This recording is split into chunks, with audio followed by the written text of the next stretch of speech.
Aja tojo maya, ana kita asyik, kita gajago, kita lakuju, orbine kajago, kita lakuju, orbine kajago,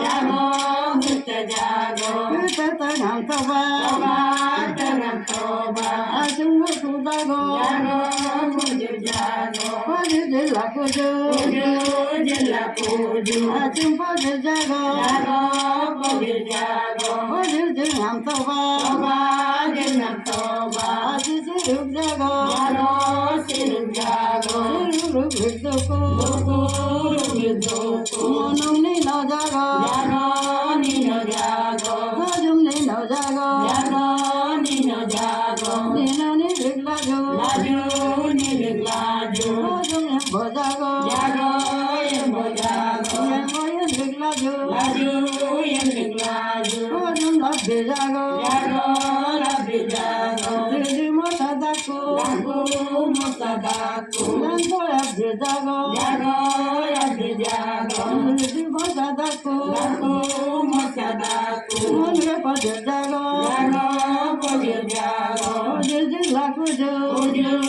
Lakuju, aja ni gangada, aja ni gada, nunu naya jago, nari nari jago, nari ri lakuju, naka naya jago, nari ri gamtoba. Ane jesum sogo, keli bangi jane, bangi nyanggung lela, eka bangi jane, bangi nyanggung lela, ojo nelingunu, ojo nelingunu, uji bumalela. Bumalela, minja ibajago, ibajag lakuju, yago gambajago, gambe palakuju, minja kogajago, kogarga saduku, yago kogajago. Saduku, Jubu malela, Jubu malela, Ju samar jago, samar molakuju, Ju samar jago, samar molakuju, minda apa jago.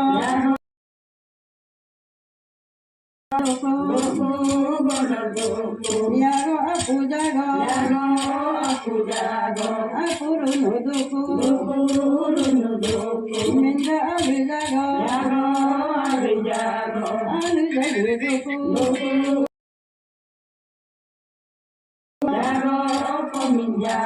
pemingin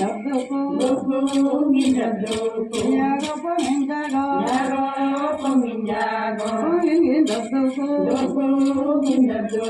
minta dore jago, dore lakuju,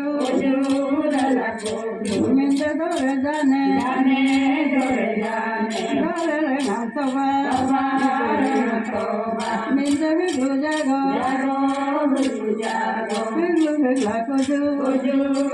lakuju, minta nere jago, nere hodelaju, ane huri alo,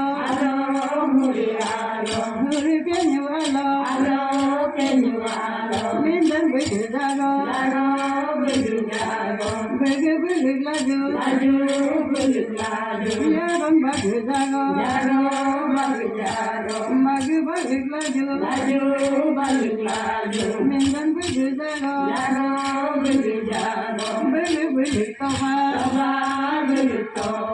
જાગન ભાગ જાગો મારો ભાગ જાગો ભાગ ભગતો ભાગ તો